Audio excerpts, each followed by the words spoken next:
औज़ुबिल्लाहिमिनश्शैतानिर्रजीम बिस्मिल्लाहिर्रहमानिर्रहीम। आज के जो हमारे वीलॉग का एजेंडा है वो बेसिकली इस सेशन के अंदर, इस वीलॉग के अंदर हम बताएंगे कि हमने एम्प्लॉय की प्रोफाइल फिटिंग कैसे करनी। क्योंकि पहला हमारा जो वीलॉग था जो HRMS का, उसके अंदर हमने बताया था कि हमने आपके जो कैटलॉग है जिसे मास्टर डेटा कहते हैं वो कैसे फीड होना। उसके बाद सेकंड स्टेज पे जब हमारा कैटलॉग फीड हो जाता है, हमारा मास्टर डेटा फीड हो जाता है, स्ट्रक्चर हमारा जो HR का आर्किटेक्चर जो बन रहा होता है वो कंप्लीट हो जाता है। उसके बाद हमने फिर एम्प्लॉय की प्रोफाइलिंग करनी होती है, जो पहला स्टेप है HRMS के अंदर के एम्प्लॉय। क्योंकि देखो यहाँ पे एंटिटी एक एम्प्लॉय है, हमने एम्प्लॉय के अगेंस्ट डेटा गैदर करना है। उसकी एम्प्लॉय में की जो इन्फॉर्मेशन है वो सिस्टम में फीड करनी पड़ेगी। उसकी जनरल इन्फॉर्मेशन आएगी कि एम्प्लॉय कौन है, क्या नाम है, किसके जगह से ताल्लुक़ रखता है, NIC नाम क्या है उसका, ठीक है, पासपोर्ट नंबर क्या है, बैंक अकाउंट कौन सा है, उसके बाद वो किस जगह से हैं, उसका एड्रेस क्या है। उसके बाद कंपनी की कुछ इन्फॉर्मेशन फीड करनी है कि एम्प्लॉय को हमने परमानेंट रखना है, डेली वेजेस पे रखना है, कॉन्ट्रेक्चुअल रखना है, ठीक है, किस डिपार्टमेंट में रखना है, किस डिवीजन में रखना है, किस डिपार्टमेंट में रखना है, ठीक है। उसके बाद किस डिजिग्नेशन पे रखना है, किस सैलरी पे रखना है, किस शिफ्ट में रखना है, उसकी क्वालिफिकेशन क्या है, ठीक है, उसका रेस्ट डे किस डे फीड होना है। तो ये सारी इंफॉर्मेशन जो है ना फीड होके एम्प्लॉय का पूरा प्रोफाइल बनता है, ठीक है ना। तो हम स्टार्ट करते हैं, लॉग इन करते हैं।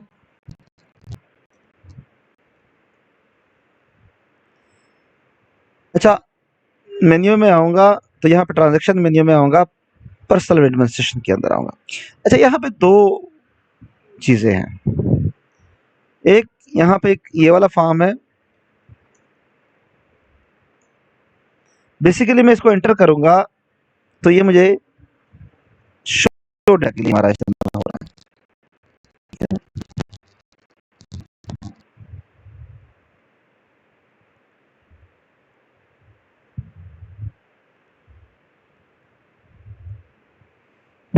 और ये जो फॉर्म है हमारा बेसिकली ये हमारा ट्रांजैक्शन डेटा के लिए है, जिससे हमें ट्रांजैक्शन करना है।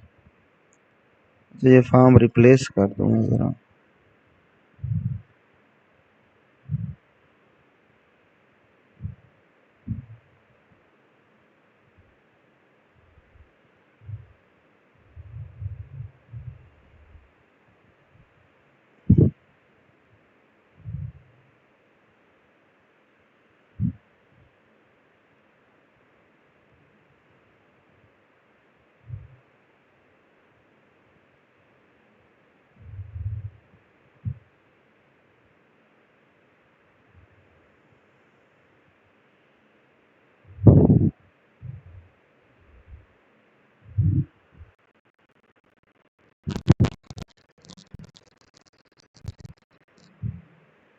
कुछ चेंजेस मैंने की थी, मैं कहा उसको रिप्लेस कर दूँ, ठीक है ना।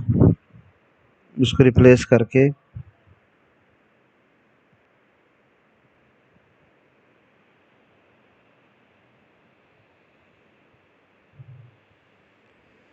यहाँ पे मास्टर डेटा फीडिंग में आएंगे। अच्छा, मास्टर डेटा फीडिंग में सबसे पहले हम एम्प्लॉय का नाम फीड करेंगे। जाहिर बात है एम्प्लॉय का कोई ना कोई नाम तो होगा ना। सबसे पहले एम्प्लॉय का नाम आएगा, चलो मैं अपना फीड करता हूँ, उसी फैमिली, ठीक है। उसके बाप का नाम आएगा, ठीक है। उसके बाद उसकी माँ का नाम ऑप्शनल है, कुछ लोग फीड करना चाहते हैं, कुछ लोग फीड नहीं करना चाहते। अगर किसी ने फीड करना है तो फीड कर देगा, कोई नहीं फीड करना चाहता तो उसके ऊपर है, ठीक है ना। लेकिन आजकल कुछ जगहों पे ये ज़रूरी हो गया है, इसी वजह से ये कॉलम हमने ऐड किया है,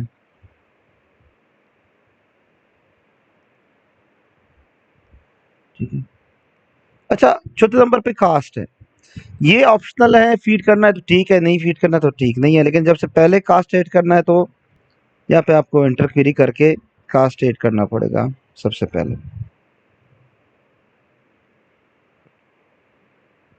ठीक है।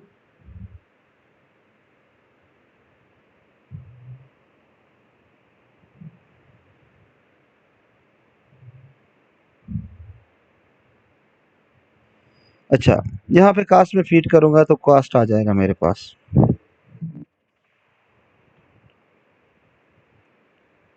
ठीक है, उसके बाद जेंडर, मेल है फीमेल है, ये जेंडर आ जाएगा आपके पास। ठीक है, या लिस्ट ऑफ वैल्यू सेलेक्ट करेंगे तो आपके पास जेंडर आ जाएगा। एजुकेशन क्या है उसकी, ये एजुकेशन फीड है ऑलरेडी, सारे जितने भी है उसकी एजुकेशन फीड कर लेंगे, जो भी इनके एजुकेशन है।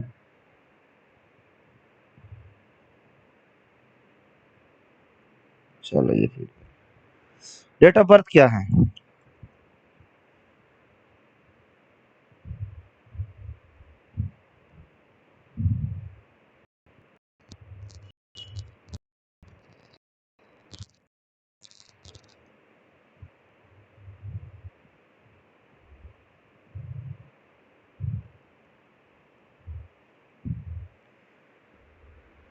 डेट ऑफ बर्थ के बाद ब्लड ग्रुप क्या है, ब्लड ग्रुप आप सेट करेंगे। उसके बाद आईडी के ऊपर कोई, मतलब फेस आईडी के ऊपर कोई है, मतलब उसके ऊपर कोई निशान है, ये मतलब जो नॉर्मल होता है, नल। एनआईसी नंबर क्या है,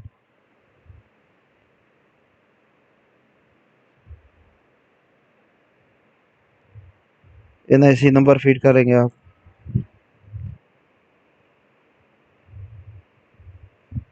स्टेटस क्या है उसका, मटेरियल स्टेटस क्या है, मैरिज स्टेटस, मैरिज है, अनमैरिड है, सिंगल है, वेडो है, जो भी है। आईडी कार्ड किस किस डेट को, जो आईडी कार्ड को डेट मिली है उसको इशू किस डेट को हुआ है।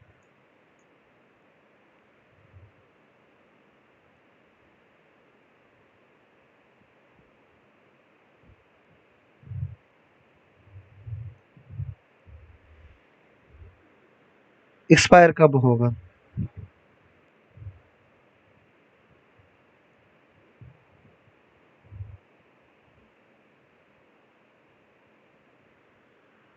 फोन नंबर क्या है,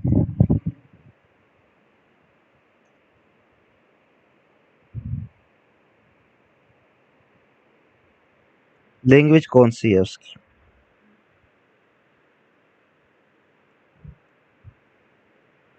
इमरजेंसी नंबर क्या है,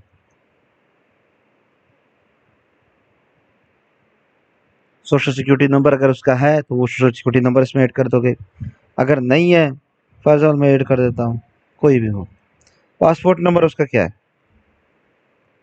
इंश्योरेंस अगर उसका है तो इंश्योरेंस नंबर ऐड कर दोगे। टैक्स नंबर अगर उसका है, सेल टैक्स उसका, नेशनल उसका जो इनकम टैक्स नंबर है वो ऐड कर दोगे।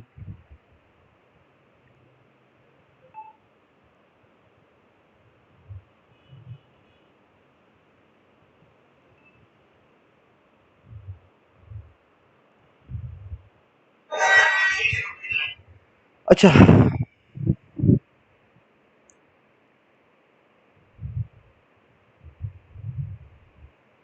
बैंक नंबर उसका, अकाउंट नंबर उसका कुछ है वो ऐड कर।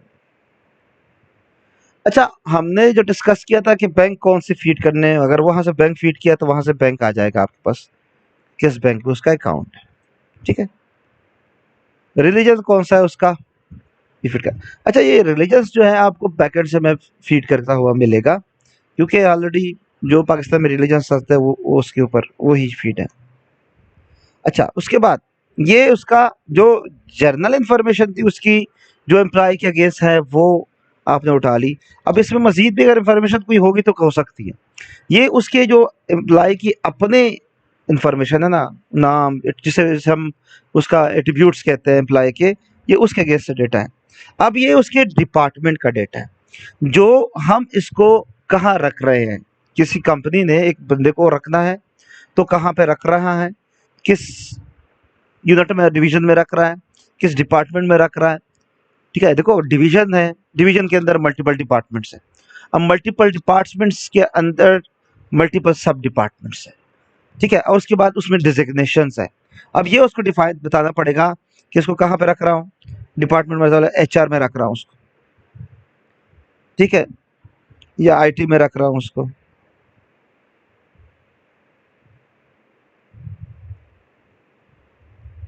आईटी में सब डिपार्टमेंट नहीं है। ठीक है, एचआर में रख रहा हूँ उसको।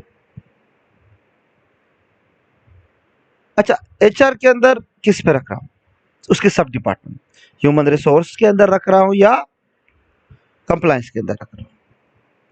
अच्छा, उसको कॉस्ट डिजिग्नेशन पे रख रहा हूँ।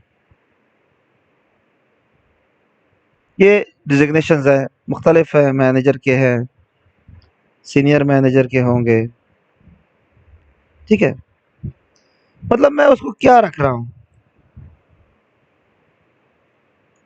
ठीक है, किस डिवीजन में रख रहा हूँ, अपैरल है, सर्विसेज है। ओके, देखो ये बेसिकली डिवीजन। अब देखो डिपार्टमेंट्स हैं, उसकी कास्ट को मैं एनालाइज करना चाहता हूँ कि उसकी कास्ट क्या है। देखो ये जो ऑर्गेनाइजेशन चार्ट है, अगर आपको याद हो पहले लेक्चर के अंदर हमने पूरा ऑर्गेनाइजेशन चार्ट डिस्कस किया था कि कैसे कैसे चीजें होनी है। अब बेसिकली मैं बता रहा हूं कि इसके बेस पे आपकी स्ट्रक्चर डिफाइन होनी, आपकी कास्ट एनालिसिस होनी है। अब आपने मतलब आपके पास एचआर और कंप्लायंस है, दो अलग अलग डिपार्टमेंट है। एक डिपार्टमेंट है, दो सब डिपार्टमेंट है उसके। अब मैं कहता हूँ यार मैं कंप्लायंस के ऊपर कितना खर्चा कर रहा हूँ, मैं एचआर के ऊपर कितना खर्चा कर रहा हूँ, मुझे दोनों सेग्रीगेट चाहिए, इकट्ठे चाहिए, फिर तो मसला नहीं है। लेकिन मैं कहता हूँ यार मुझे पता चले कि इन दोनों के ऊपर मैं क्या खर्चा कर रहा हूँ, तो मुझे उस सूरत में डेटा माइक्रो लेवल पे चाहिए। इस वजह से मुझे माइक्रो लेवल की इंफॉर्मेशन चाहिए। देखो ये पहले थोड़ा हडल्स जरूर आपको लगेगी कि यार इतनी डीप इंफॉर्मेशन में फीड कर रहा हूँ, लेकिन आगे जाके इसका रिपोर्टिंग लेवल पे बहुत ज्यादा फायदा होगा आपको। अच्छा, ये जो इन्फॉर्मेशन है यूनिट और हाल, ये बेसिकली जब आप कंटेक्चुअल एम्प्लॉय सेलेक्ट करेंगे तो उसके लिए है। बेसिकली परमानेंट एम्प्लॉय के लिए इसकी यूनिट और हाल की ज़रूरत नहीं है, मशीन टाइप्स इसकी ज़रूरत नहीं है। तो मशीन टाइप अगर आपने फीड किया तो आपको आ जाएगी। ग्रेड, ये बेसिकली ग्रेड भी उनके लिए हैं जो आपके परमानेंट और सॉरी जो आपके स्किल ऑपरेटर्स है, उसके ग्रेड डिफाइन करने के लिए मशीन कौन सी है, grade A B S C D C grade का, ये उसके लिए है। ठीक है ना। अच्छा, ज्वाइनिंग डेट, किस डेट किसने ज्वाइनिंग दी है।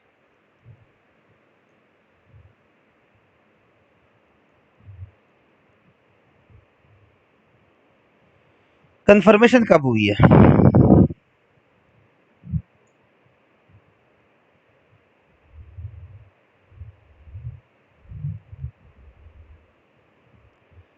इसका ये जो इन्फॉर्मेशन है ये खुद उठा लेगा।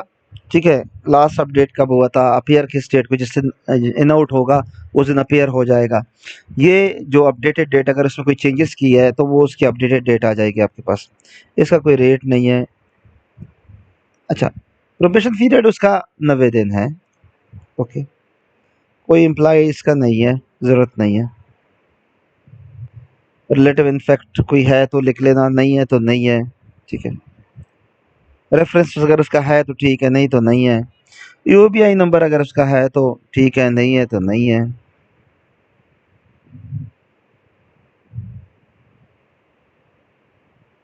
अच्छा, ये दूसरी इन्फॉर्मेशन है, कलर टेस्ट, इसकी ज़रूरत मेरे ख्याल में नहीं है। बहरहाल अगर है तो फिर आप फीड कर लेंगे। अच्छा, यहाँ पे आप बताएंगे एम्प्लाई कॉन्टेक्चुअल है, परमानेंट है, डेली वेजेस है, क्या एम्प्लाई की टाइप कौन सी है ये आप उसको बताएंगे। परमानेंट है, अप्रूव्ड किसने किया है,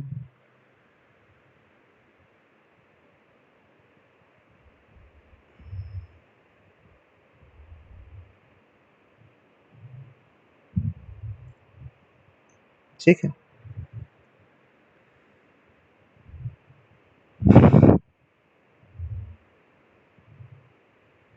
अच्छा, ये अगर किसी को नोटिस मिला है, एक बंदे को आपने यहाँ पे उसका status expire, SOS, resign, terminate, जब एक एम्प्लॉय फीड हो जाता है उसके बाद आप उसको रिजाइन करना होता है, तो उसका जो नोटिस पीरियड होता है ना, उसको यहाँ फीड करना पड़ता है कि इसको 30 दिन का नोटिस के ऊपर है, 1 दिन की नोटिस के ऊपर जा रहा है।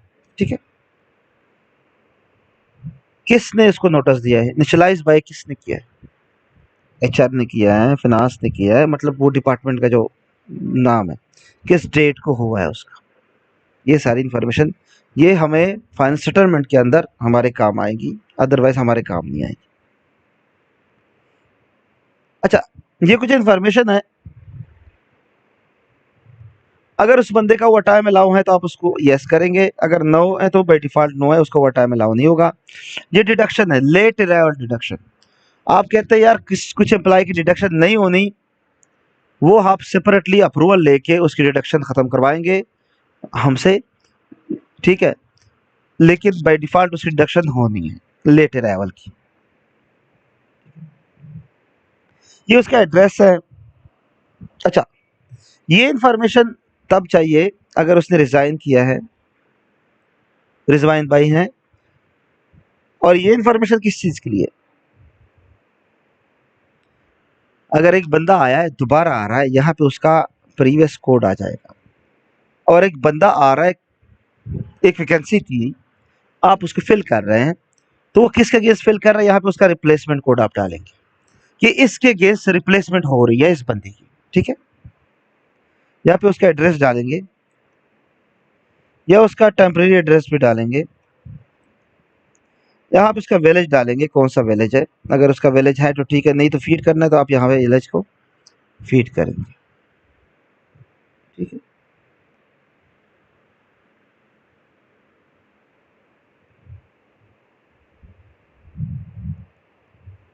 ये देखो यहाँ पे आ गया।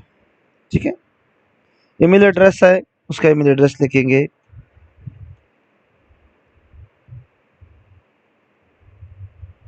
एनआईसी प्लेस क्या है, ये आप लिखेंगे। डोमिसाइल कहाँ का है, ये आप लिखेंगे। एकोमोडेशन उसको देनी है नहीं देनी, ये लिखेंगे। अच्छा, आपकी फैक्ट्री की गाड़ी इसको लेके जा रही है, लेके आ रही है, अगर वो है तो आप उसका नंबर यहाँ पे लिखेंगे, कौन सी गाड़ी लेके जा रही है। कल को आपको पता चले कि यार मेरे खिलाफ गाड़ी में कितने बंदे चाहिए, उसके लिए जरूरी है। अच्छा, यहाँ पे candidate code, candidate code basically आपका जो पुराना कोड है आप यहाँ पे डालेंगे, कभी कोई ज़रूरत पड़ गई आपने उसको ट्रेस करना है तो यहाँ पे आप उसका कैंडिडेट कोड डाल देंगे, यहाँ पे उसका भेज जाएगा। अच्छा, यहाँ पे ये जब आप करेंगे तो आप यहाँ पे सेव का बटन दबाएंगे। जब सेव का बटन दबाएंगे यहाँ पे कोड आपको लगा देगा। अच्छा, यहाँ पे ऑलरेडी कोड हमने एमटी के हिसाब से सेव किया हुआ है, क्योंकि ये डेटाबेस मेहर का था, मेहर के डेटाबेस का कोड था, तो हमने वो शेयर शेयर किया। अगर केम का था तो केम का किया होगा। अब यहाँ पे नई कंपनी है तो उसका जो उसने कैरेक्टर दिए होंगे, दो दो कैरेक्टर दिए होंगे किसी भी कंपनी ने, तो वो पहले उस स्टार्ट में वो लगेंगे, अगर उसने नहीं दिएंगे तो फिर वो 001 से शुरू हो जाएगा। यहाँ पे इसको सेव करूंगा। ये देखो अब यह कह रहा है, हाँ अब देखो यहाँ पे एक गलती हो रही है हमसे, एज इज नॉट इनफ। ये देखो ना, हमने जो एज दिया है वो कह रहा है भाई तुमने क्या दिया हुआ। ठीक है। अच्छा, अब एक और केस आ गया। यहाँ पे मैं आपको एक लेके आना चाहता था किसी के, ये आपको एंट्री नहीं करने देगा। आपने एंट्री सारी ऐसी करनी है, हर एंट्री आपकी ऐसे होनी है। ठीक है। लेकिन सबसे पहले आपने स्ट्रेंथ अप्रूव करनी है। जब तक आपने स्ट्रेंथ अप्रूव नहीं की होगी आपको एंट्री करने नहीं देगा। यहाँ पे आएंगे,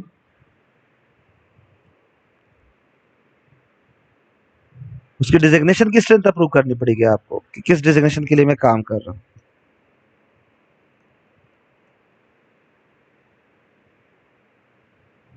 मैंने एक दूसरा फ्लैग खोल लिया ताकि आपको आसानी हो। यहाँ पे रजिस्ट्रेशन पे आएंगे, यहाँ पे स्ट्रेंथ अप्रूव करेंगे। डिपार्टमेंट कौन सा है? HR। सब डिपार्टमेंट कौन सा है? HR। डिजिग्नेशन क्या है? GMH। कोई स्ट्रेंथ अप्रूव नहीं है, मैंने अप्रूव कर दिया। ओके। किस डेट इफेक्ट कब से हो?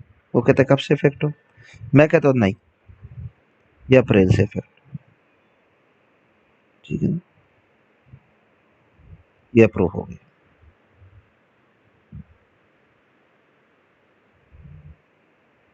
दोबारा सेव करूंगा इसको, सेव कर दिया उसने।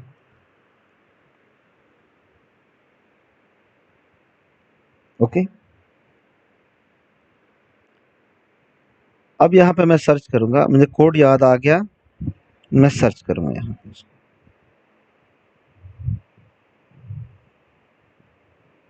आपने कोड लिखना है, सर्च करना है उसको।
फिर आपके पास कोड आ गया। देखो आपने कोड लिखा था 2312।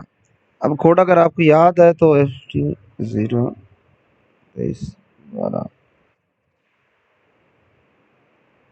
तो आपके पास ये आ जाएगा। अच्छा, ये जब फीड हो जाती है, सेव हो जाता है इन्फॉर्मेशन, उसके बाद नेक्स्ट प्रोसेस। अच्छा, यहाँ पे एक और चीज़ है, डिपार्टमेंट हेड ये HOD है, यस करेंगे आप इसको। अच्छा, सैलरी शो होनी चाहिए नहीं होनी चाहिए? अगर शो होनी चाहिए तो यस है, नो नहीं शो होनी चाहिए तो नो। EOBI डिडक्शन होनी है नहीं होनी? ओके नहीं। कंप्लायंस पे जाना है नहीं जाना? Yes no. ठीक।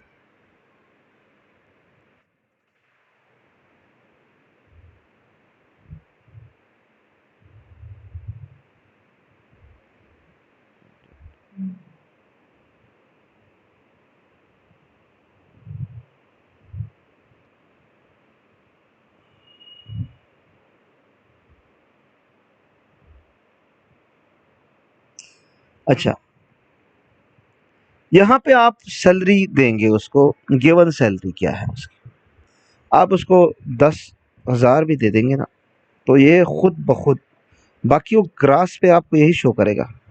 लेकिन सिस्टम शुरू से डिज़ाइन इस तरह हुआ है कि वो खुद सैलरी को ना कुछ हिस्से में डिवाइड कर देगा। ठीक है ना, बेसिक, ग्रास वगैरह, वो जो फार्मूला सेट यूटिलिटी कितनी है उसके ऊपर डिवाइड कर देगा। मैं फॉर एग्जांपल लाख रुपए देता हूँ, लाख रुपए को उस हिसाब से डिवाइड करेगा। मैं 2 लाख देता हूँ, 2 लाख को डिवाइड कर देगा। मैं 5 लाख देता हूँ, 5 लाख को डिवाइड कर देगा। ठीक है, मैं 1.5 लाख देता हूँ, 1.5 लाख को डिवाइड कर देगा। अब आपने जो सैलरी देनी है उसको उसने डिवाइड करना है। ठीक है, जिस तरह सैलरी आपने देनी है उसको उसने डिवाइड करना है। अच्छा, अगर उसका कोई स्पेशल अलाउंस है, हाँ, यहाँ पे वो उसकी एंट्री नहीं होगी, उसका मैं बताऊंगा आपको इसकी एंट्री कहाँ पे करनी है, ठीक है ना।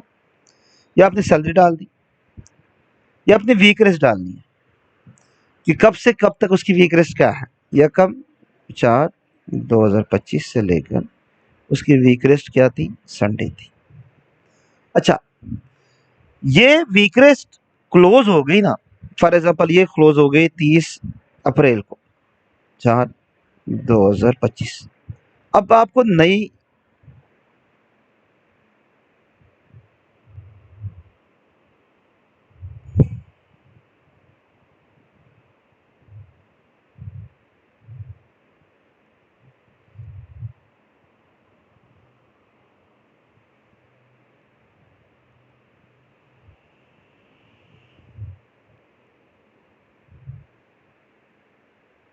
वीक रेस्ट डालने के लिए आपको नई वीक रेस्ट डालनी पड़ेगी।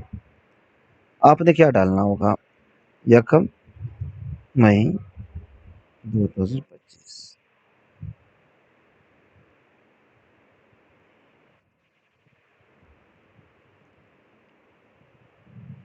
अब ये मैंने इसकी वीक रेस्ट क्या कर दी, मंडे कर दी। जो वीक रेस्ट ये टू डेट नल होगी ना, अच्छा इसका फॉर्मेट क्यों चेंज रखा है, इसका फॉर्मेट बेसिकली एक ही रखना था, लेकिन इसका फॉर्मेट इसलिए रखना चाहिए रखा है ताकि हमें क्लियर हो कि इसका ये डेट थोड़ा सा क्लैरिटी समझ में आ रही है, ठीक है। शिफ्ट, इसकी शिफ्ट कौन सी है,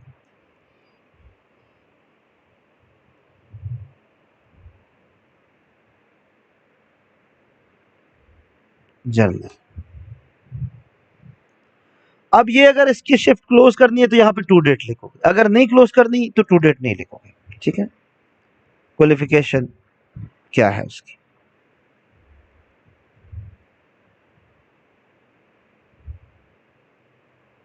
इसी के लिए तो एमफिल है,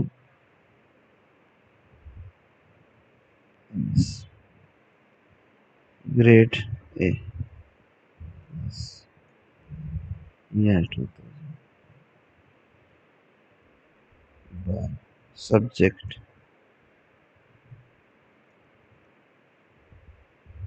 institute,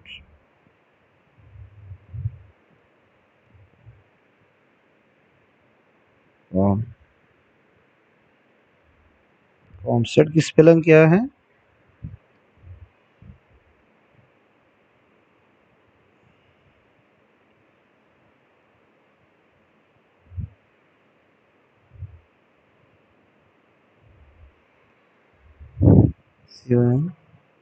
COMSATS, COMSATS university, local, country Pakistan, okay.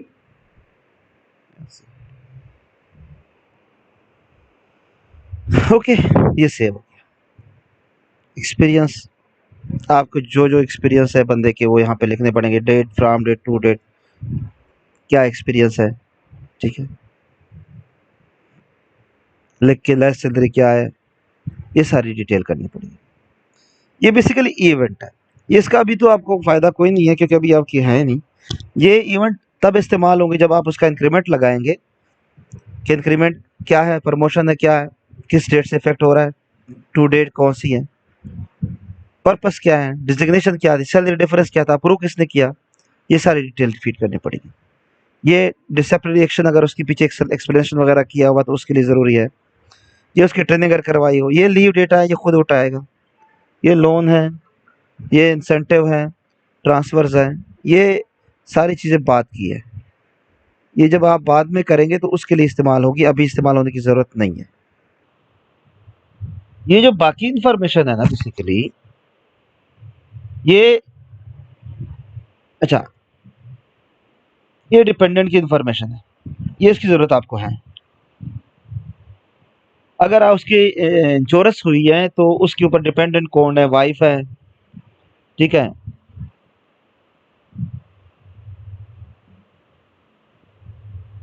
Department name अगर डालना है तो डाल दे, नहीं तो नहीं। डिपार्टमेंट डिपेंडेंट डिपेंडेंट नेम क्या है, सॉरी, डिपेंडेंट नेम क्या है उसकी वाइफ का, ठीक है, जो भी है ABCD, जो भी एक वाइफ का नाम है, ठीक है। NIC क्या है उसका, जो जो NIC नाम है उसका। डेट ऑफ बर्थ उसकी क्या है, जो उसका डेट ऑफ बर्थ है।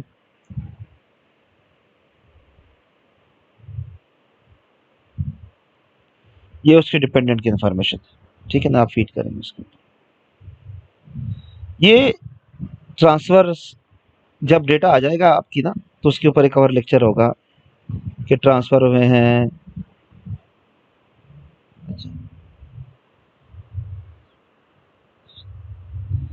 ये कुछ रिस्पांस वगैरह है, ये उसके लिए इस्तेमाल होती है, इसकी ज़रूरत आपको नहीं होगी, ठीक है ना। ये यहाँ पे इंसेंटिव TID अगर डालनी है ना, तो यहाँ पे आप डालते हैं TID का क्या है, इंसेंटिव क्या है, क्या डेट इफेक्ट है, ये उस हिसाब से वो इफेक्ट करेगी। ये लोन है, ये खुद ब खुद सिस्टम उठाएगा, ये लीव भी खुद ब खुद सिस्टम उठाएगा। ये ट्रेनिंग है, जब जब उसकी ट्रेनिंग होती है आप उसको फीड करेंगे, ठीक है।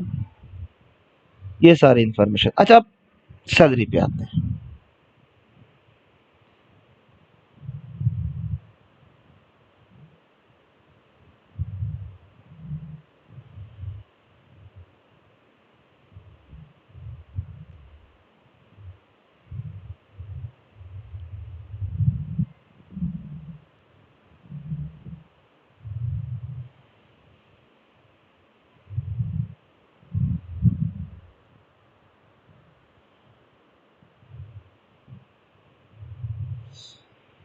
ये सैलरी जब मैं फीड करूंगा ना, तो दोबारा जब मैं उसको एंटर क्वेरी कर एग्जीक्यूट करूंगा, सैलरी खुद अपडेट कर देगा, वो सैलरी फीड हो गया, वो यहाँ पे अपडेट शो करवा देगा।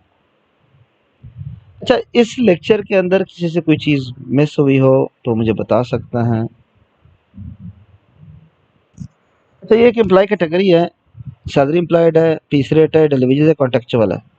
ये इस्तेमाल करना है तो कर ले, नहीं तो ये यहाँ पे ये ऑप्शन आपकी पूरी हो जाती है, ठीक है। यहाँ तक था, अगर कोई चीज़ रह गई हो तो आप मुझे कमेंट्स में बता सकते हैं, ठीक है ना। फ़ी अमान अल्लाह।